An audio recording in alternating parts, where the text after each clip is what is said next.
우리 멘토링 프로그램에 들어오는 9학년, 10학년, 11학년 학생들이 학기 중에 한 달에 한 번 현재 대학교를 다니고 있는 명문대학교를 다니고 있는 학생들 또는 갓 졸업한 학생들과 인터뷰를 해서 고등학교 때는 어떤 생활을 했는지 이런 것들을 지금 현재 우리 프로그램에 들어와 있는 학생들과 연결을 해서 직접 얘기도 듣고 경험을 좀 쉐어링 받고 인스파이어 되고 모티베이션이 되고 또 우리 학생들이 공부를 잘하고 이런 프로그램을 하는데 오늘 인터뷰 사전 영상을 찍는단 말이야 내가. 근데 와 진짜 멋있는 사람을 하나를 만났어. 이거는 완전히 오늘은 좀 아주 기분이 좀 좋은 이런 사람들이 있잖아. 나도 처음 봤고 이분도 나를 처음 봤지만 처음 그냥 이때까지만 이메일로만 하다가 오늘 인터뷰합시다 하고 빡 했는데 왠지 이 사람하고는 한번 만나서 커피 한잔 하고 싶다 하는 그 딴 느낌이 드는 뭔가 이 끌림이 좀 있는 그런 좀 그게 있다. 짱인 듯. 여러분들도 오늘 영상을 보시고 고등학교 때는 뭐 어떤 생활을 했는지 어떤 특별활동을 하고 점수는 뭐 어떻게 받고 어떻게 했는지 얼추 느낌만 보자는 거야. 될 수 있으면 나는 우리 학생들한테 롤 모델이 될 수 있고 좋은 예가 될 수 있는 사람들을 찾고 특이한 뭔가 something powerful한 거를 해가지고 막 절대로 우리가 견줄 수도 없고 따라갈 수도 없고 이런 사람들은 될 수 있으면은 공유하고 싶지 않아. 근데 조금 더 우리가 공감을 할 수 있고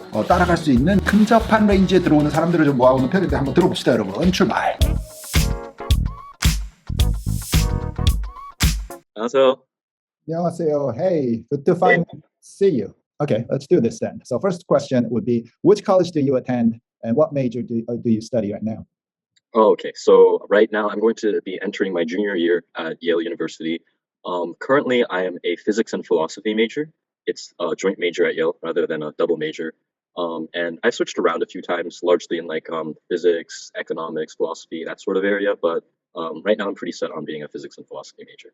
So I think the main overlap is in learning about formal definitions of logic, like epistemology. Next semester I'm taking a class called the philosophy of mathematics.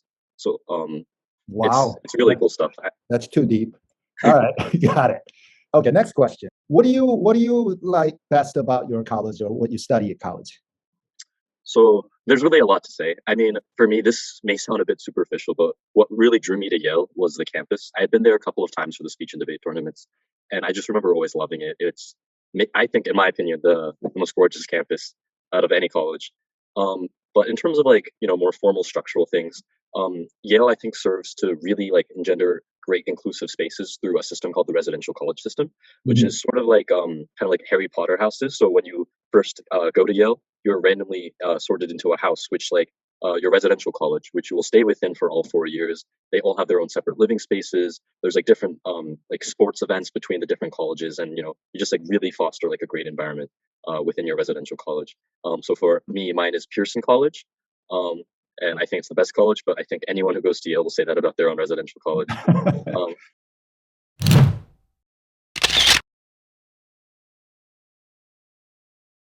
참고로 얼리 액션 중에서 이 싱글 초이스들을 쓰는 학교들은 앞에서 예일 같은 데가 싱글 초이스를 되고 나면 뒤에는 거의 어플라이를 안 해버리고 그냥 여기로 그냥 나는 간다 이런 경우도 있긴 하지만 자 어디를 지원하고 어디로 붙었는지 한번 얘기 들어봅시다. What were the colleges you applied to? If you can elaborate a little more and then tell us about the schools you were accepted to or schools that you applied but didn't get into? So I was fairly lucky. I applied to 2 colleges. I applied to Yale University and the University of Florida. Because I live in Florida, so it's just the state flagship school, and it's usually a pretty safe and financially stable bet. But I got into Yale early action, so I had a bunch of essays written up for other colleges as well. But Yale for me really was my top choice. So after I'd gotten in, I thought it'd be kind of bad of me if I tried to apply to other colleges and take up spots just for my own ego's sake. So I withdrew everything. I didn't send in anything else. So yeah. So those 2 100%. schools are the only schools you heard from. Yes, sir.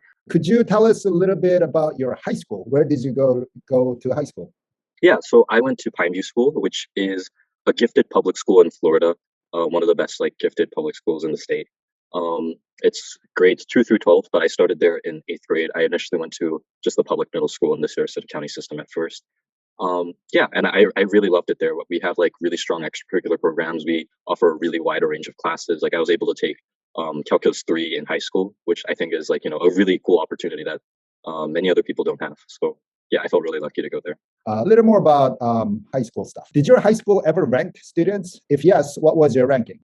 So we did not rank students. Okay. We probably, people generally had a perception of where they would fall along within the percentiles. I would say I was probably within the 5-10 percentile in terms of GPA. But I also ended up taking a lot of extracurriculars other classes that I want to for fun. For example, I took choir for a lot of high school.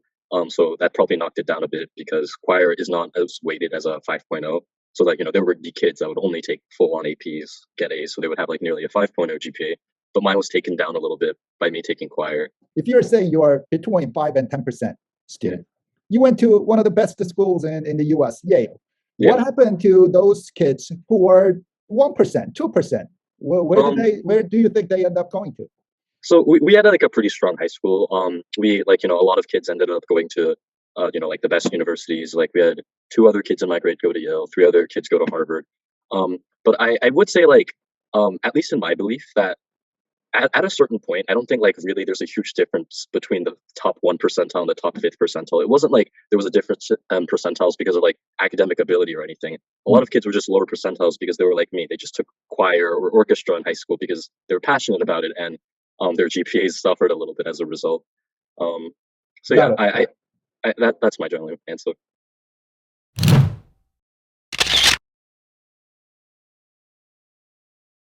GPA 얘기 한번 해보죠. GPA 같은 경우는 도대체 고등학교 때 뭐 예를 들어서 많은 우리 유튜브 보시는 학부모님들 특히 궁금해하시는 게 뭐 4.0이 괜찮냐, 4.1이 넘어야 돼, 4.3이면 그럼 충분한 이런 그 숫자 means nothing. 그 숫자가 중요한 게 아니라 전체 우리 고등학교의 수준은 A급이야, 초특급 A 플러스급이야, B급이야, B 플러스급이야, C급이야, 뭐 요런 학교의 고등학교의 그 전체 실적 안에서 나는 퍼센타일로 봤을 때 탑 5%야, 10%야, 탑 20%야, 뭐 요런 식으로 보는 게 얼추 그 덩어리를 보는 게 낫지 구체적인 숫자는 4.0일 수도 있어. 근데 4.0가 우리 고등학교 전체 평균 점수일 수도 있다니까. 4.3는 돼야지 상위권 한 10% 안짝이 들어가냐. 이런 학교마다의 그 형성돼 있는 그 무게감이 다 다르니까 그걸 갖다 대고서 심도 있게끔 분석을 해야 돼. 숫자는 중요하지 않지만 이 정도의 gifted and talented 고등학교에서 어느 정도의 수강을 하고 어떤 과목들을 들었는지 구체적으로 다 캐물어 놨거든. 근데 또 이미 적어 오셨어요. 우리한테 얘기를 해주시라고. 자, 한번 들어봅시다, 여러분. That makes sense. Okay.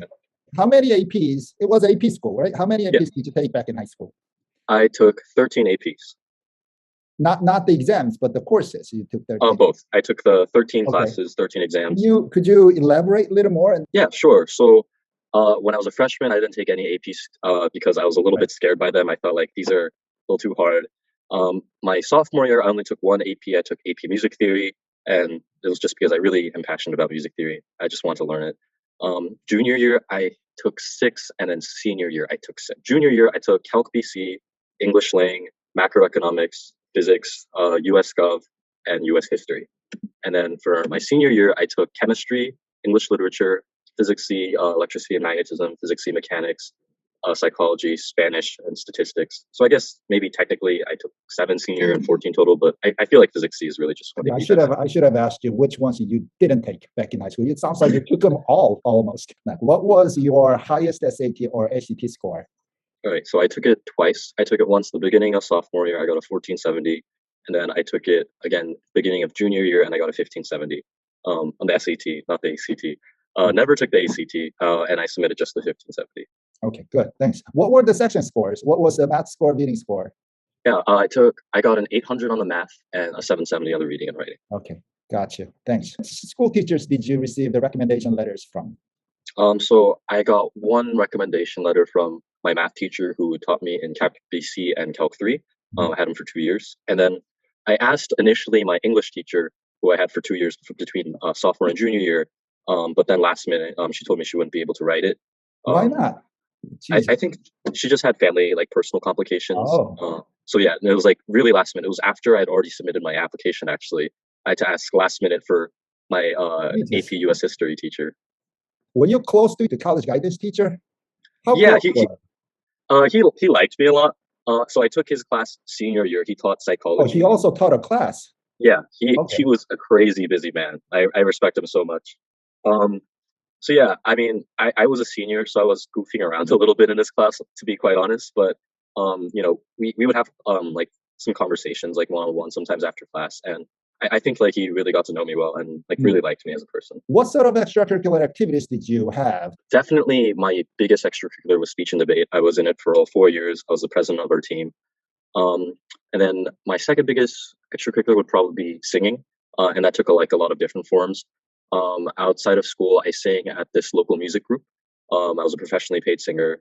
And then I also had like an a cappella group that I had with some friends, and we would just sing at like, school events or like little local events.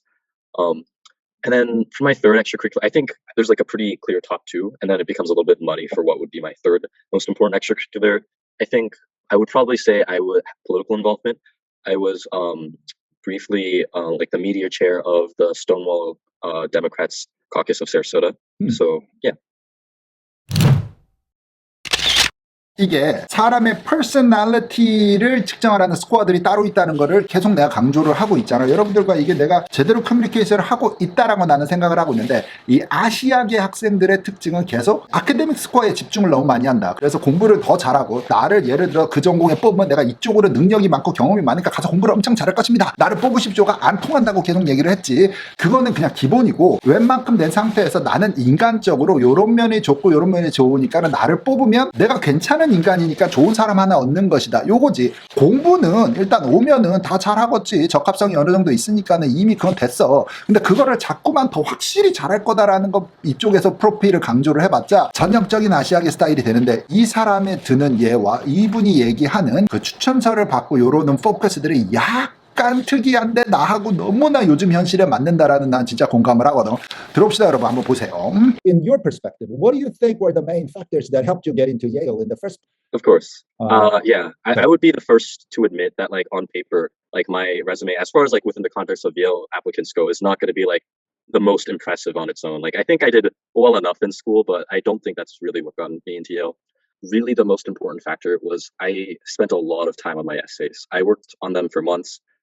And I think the most important thing in my head while I was working on the essays is that I wanted to be very personable. I feel as though there's like a really strong, like, almost anti-Asian sentiment when it comes to admissions offices in America. Insofar as, like, Asians are often portrayed as like not having much of a personality, just kind of academic robots. I mean, like we saw with the Harvard law student most recently that went to the Supreme Court. Asians consistently scored lower on personality scores. So all of that was very poignant in my head when I was writing these essays. I wanted to make sure more than anything else that I came across as like a genuine person with like a personality that they could relate to, that, someone that they want to root for and see me get into one of these schools.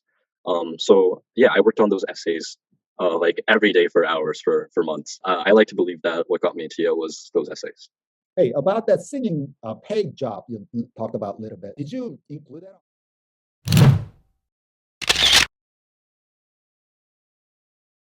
에세이는 중요하다 그래. 에세이는 진짜로 그 나의 어떤 퍼스널리티한 부분들을 잘 강조를 해서 보면서 학교와 내가 얼마나 핏하게 이게 잘 맞는지. 예를 들어 나는 요런 쪽의 패션과 뭐 어떤 스타일을 있는 사람인데 학교는 다른 걸 추구한다든지, 학교는 이런 것을 중시하는데 내가 그걸 언급을 안 한다든지 있긴 있는데, 자, 요런 것들에서 빗나갈 수 있고, 거기서 성격이 잘 묻어나오는. 그래서 우리가 에세이를 쓸 때 사실은 라이팅의 그 수준도 맞추거든. 진짜 잘 쓰는 거, 꽤 잘 쓰는 거, 그다음 웬만큼 쓰는 거, 뭐 이렇게 수준을 맞추기도 하지만 그 내용의 컨텐츠에 처음에 아이디어를 내고 모양을 만들어가는 것들이 상당히 중요하다. 이게 주로 아마추어들, 한국 부모님들이 문제라는 게 아니라 한국 대학을 나온 부모님들이 본인의 시절에 대학을 갈 때 썼던 그 자기소개서 에세이들이 있다면 그런 것들의 스타일과 우리 미국대학에 추구하는 게 이게 많이 다르거든. 근데 그것을 못 놓는 분들이 좀 계신다. 그래가지고 요거가 조금 문제성이 있는 경우가 있어서 될 수 있으면은 그래도 학교 카운슬러라든지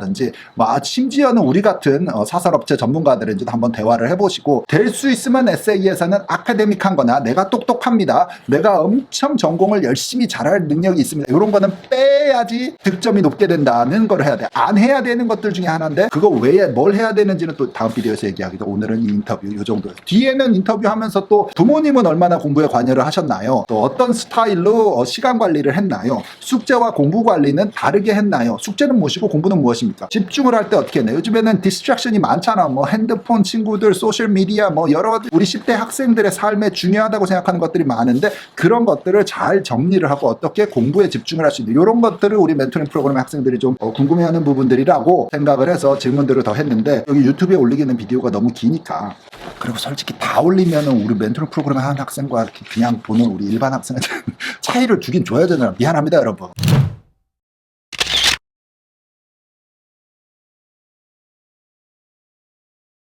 오케이, 비디오 끝까지 봐주셔서 감사하고 좋아요도 눌러주시고 또 이런 거 응원 많이 해주시고 하면 계속 우리는 한 달에 한 번씩 이런 칼리지 레프레젠테티브들과 미팅을 하걸랑 볼 때마다 간단하게 여러분들과 또 공유를 할 수 있는 비디오를 편집을 한번 하는 기회를 만들도록 하겠습니다. 여러분 다음 비디오에 또 올게요. 공부 열심히 하고 그동안 말이 어떻게 됐지? 그동안 공부 열심히 하고 다음에 만나자를 했어야 되는 거야. 그래, 공부 열심히 하고 그동안 다음에 만나자.